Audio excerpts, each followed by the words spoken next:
Story number 1. Decontamination Bay. I arrived at the facility on the morning of November 3rd to oversee the final phase of decommissioning. The trial had concluded 6 weeks earlier. My assignment was straightforward: supervise equipment, decontamination, verify proper disposal of biological materials, and secure all documentation for transfer to the regional archive.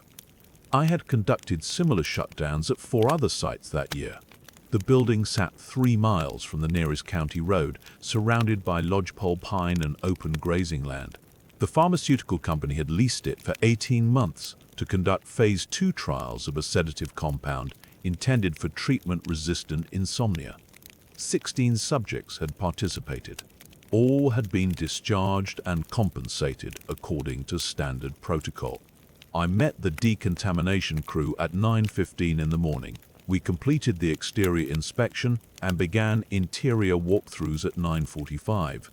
The facility was divided into 3 sections: administrative offices, a small laboratory wing, and 6 observation chambers designed for extended monitoring. The crew started in the lab. I went to the observation wing to catalogue remaining equipment. The first irregularity appeared in Chamber B. A wall-mounted monitoring station was still active, its screen displaying a live biometric feed. Heart rate, respiration, blood oxygen saturation, all values within normal ranges for a resting adult. I checked the timestamp. It read November 3rd, 10:03 in the morning, current date and time. I confirmed the chamber was empty through the observation window. The bed was stripped. The attached bathroom showed no signs of occupancy. I checked chambers A and C. Both monitoring stations displayed identical live feeds. 3 sets of vital signs. 3 empty rooms. I retrieved the shutdown logs from the administrative office. According to the records, all monitoring equipment had been powered down on September 21st, the day after the final subject departed. I returned to Chamber B and photographed the active display. The readings continued without interruption. At 10:30, I instructed the decontamination crew to pause work and contacted the site supervisor by phone. He confirmed that all subjects had been discharged on schedule and that no personnel had accessed the facility since the preliminary shutdown. He advised me to check for equipment malfunction and proceed with standard decommissioning. I attempted to access Chamber B using my master keycard. The electronic lock did not respond. I tried Chambers A and C with the same result. All 3 doors remained sealed. I examined the manual override panels. Each had been welded shut from the interior side. Fresh welds based on the discoloration pattern. I photographed the panels and documented the findings in my field notes. At 1100 hours, I activated the facility's audio monitoring system to check for equipment noise or ventilation issues. Chamber B transmitted a low rhythmic sound. Breathing. Slow inhalation and exhalation at approximately 8 cycles per minute. I increased the gain. The pattern was steady and deliberate, with no variation in depth or timing. Chambers A and C transmitted identical patterns. 3 sources. Perfect synchronization. I reviewed the trial documentation in the site office. The sedative compound had produced mixed results. 12 subjects reported improved sleep duration. 4 subjects experienced prolonged dissociative episodes during treatment and were withdrawn early. The final summary noted no serious adverse events and recommended progression to Phase 3 trials at a larger facility. A separate folder contained handwritten observation notes not included in the official record. The entries were dated between October 28th and October 30th, 4 days ago to 6 days ago. The handwriting matched the site supervisor's signature on the shutdown logs. The notes described persistent responsive states in 3 subjects identified only by chamber assignment A, B, and C. The final entry read, "Vital signs stable. No external stimulus required." Recommend extended observation before final disposition. I called the Regional Compliance Office at 11:40. I explained the active monitoring feeds, the sealed chambers, and the undocumented observation notes. The compliance officer placed me on hold for 7 minutes. When she returned, she instructed me to discontinue all monitoring, collect only the official trial documentation, and leave the facility. She said a specialized team would handle the remaining shutdown procedures. She did not provide a timeline. I asked about the subjects listed in the handwritten notes. She repeated her instructions and ended the call. At 12:15, I returned to the observation wing to retrieve my camera and field notebook. The breathing sounds had changed. They were faster now, approximately 12 cycles per minute, and remained synchronized across all 3 chambers. I stood in the corridor between chambers A and B and listened. The rhythm was deliberate, almost measured, as though responding to a shared cue. I made the decision to disable the monitoring equipment. I located the main server room and shut down the biometric feeds manually.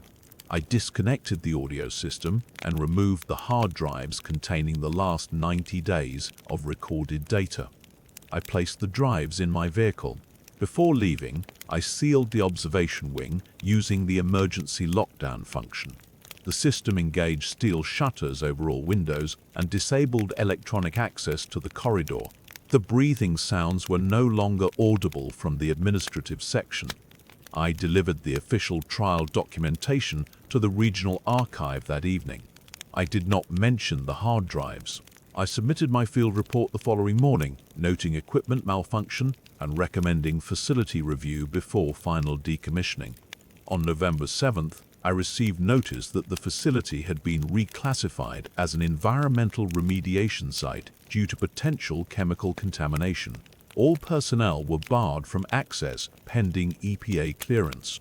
The compliance officer informed me that my field report had been transferred to a restricted review process and that I would be reassigned to administrative duties until the review concluded. I was not asked about the hard drives. I was not contacted by the specialized team. The facility remains closed. My reassignment became permanent in January. The incident was archived under environmental compliance and removed from active pharmaceutical trial records. Story number 2, Tunnel Survey. I was assigned a routine pre-renovation safety audit of the Blackwater Tunnel in late September 2023. The structure was a 1920s freight line, abandoned since 1987, and the state had approved its conversion to recreational trail use. My role was to certify structural integrity and document necessary repairs before construction crews began work. The contract specified a 3-day assessment window.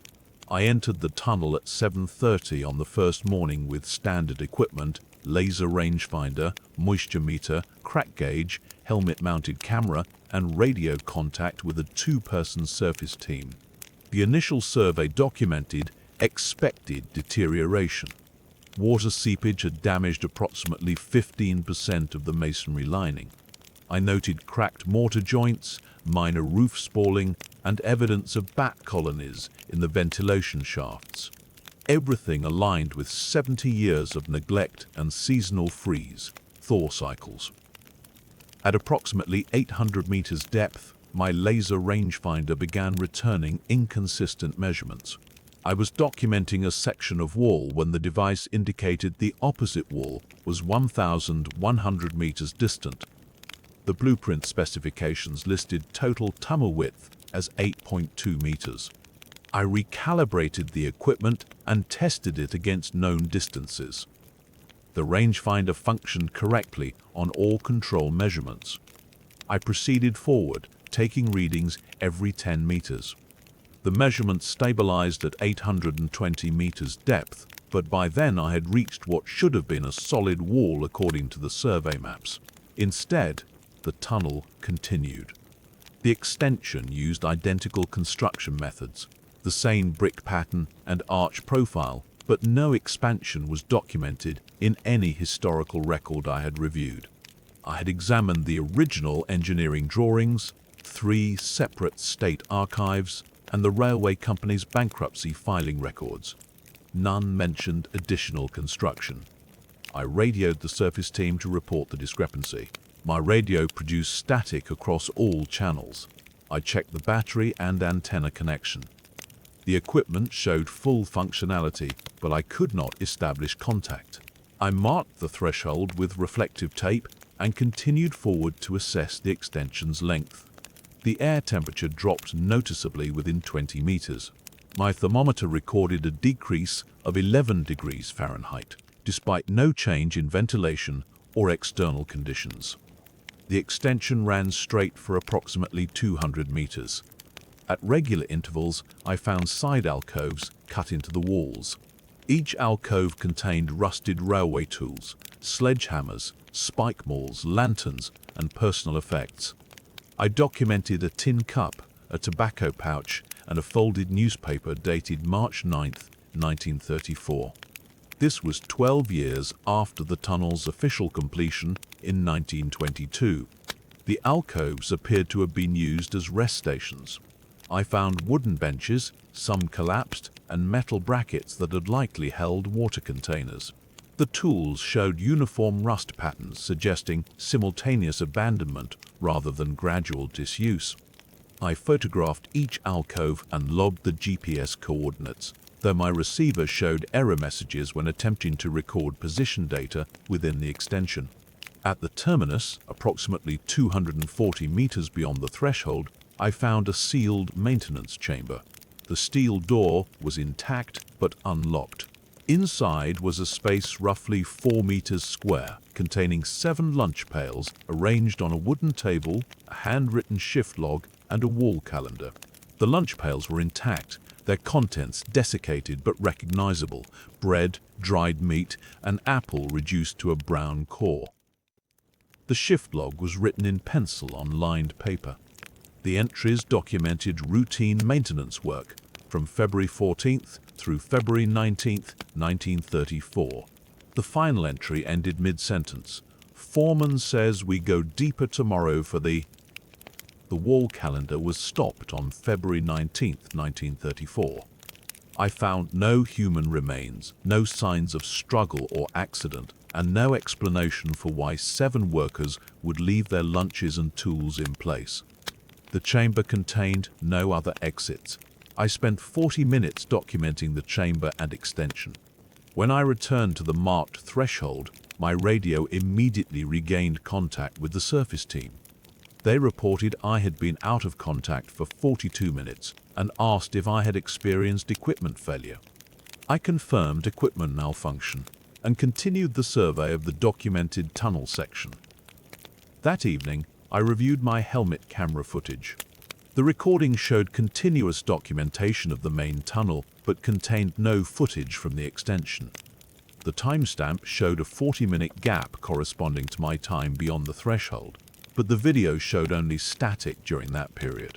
My written notes and photographs remained intact. I completed the structural assessment over the following 2 days, limiting my work to the tunnel section matching the official blueprints. I documented standard repair requirements, repointing of mortar joints, replacement of damaged bricks, installation of drainage improvements, and sealing of the ventilation shafts to prevent further bat colonization. My measurements showed no anomalies when I avoided the 800-meter threshold. I filed my report on October 4th, documenting structural integrity for the known tunnel length only. I included an addendum noting measurement irregularities at depth and recommending further geological survey before renovation work proceeded. I did not include my photographs or detailed notes regarding the extension. Those materials were transferred under separate cover to a project supervisor I had not previously worked with and was given no contact information for. On October 12th, I received notification that the renovation project was delayed indefinitely pending environmental review. The stated reason was potential disturbance to endangered bat species habitat. My contract was fulfilled with final payment and a standard non-disclosure amendment regarding geological anomalies encountered during infrastructure assessment work. The amendment specified that any unmapped structural features or measurement discrepancies were considered proprietary information subject to ongoing federal review. I was not assigned further work on the Blackwater Tunnel project. The file was closed in my records as completed and transferred to archived status. Story number 3, custody transfer. I arrived at the Morrow County Courthouse at 1400 hours on a Tuesday in late September to transport a detainee scheduled for psychiatric evaluation at the state facility in Pendleton. The assignment came through standard channels that morning. I had made the drive between Morrow County and Pendleton 17 times in the previous 2 years without incident. The bailiff met me in the main hallway. He was in his mid-50s, a former deputy who had worked courthouse security for the past decade. He informed me the detainee had been held in the basement holding cell since Friday due to overcrowding at the main jail. This was standard practice for low-risk cases in rural jurisdictions. The detainee had been cooperative throughout the weekend and had caused no disruptions. We descended the narrow staircase to the basement level. The holding area consisted of a single cell with a steel door and a small observation window. When we reached the bottom of the stairs, I observed that the cell door was standing open. The detainee was seated calmly on the concrete bench inside, hands folded in his lap facing the wall. The bailiff stopped walking. He stated he had personally secured the lock at 08:30 that morning during his standard rounds. I examined the door frame and locking mechanism. There were no signs of tampering, no scratches on the bolt housing, no damage to the strike plate. The key remained on the bailiff's ring. He unlocked and relocked the mechanism twice to demonstrate its function. It operated normally. I entered the cell and conducted the initial interview according to transport protocol. The detainee was a white male, approximately 30 years old, clean-shaven, wearing county-issued clothing. He responded to my questions with appropriate affect and clarity. He confirmed his name, date of birth, and understanding of the transfer process. His speech was measured and coherent.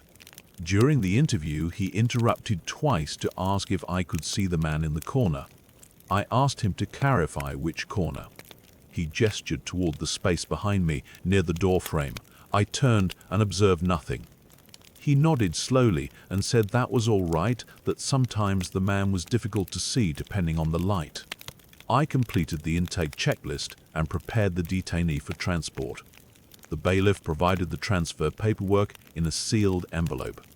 I secured the detainee's wrists with standard restraints and conducted a visual search. He carried no personal effects.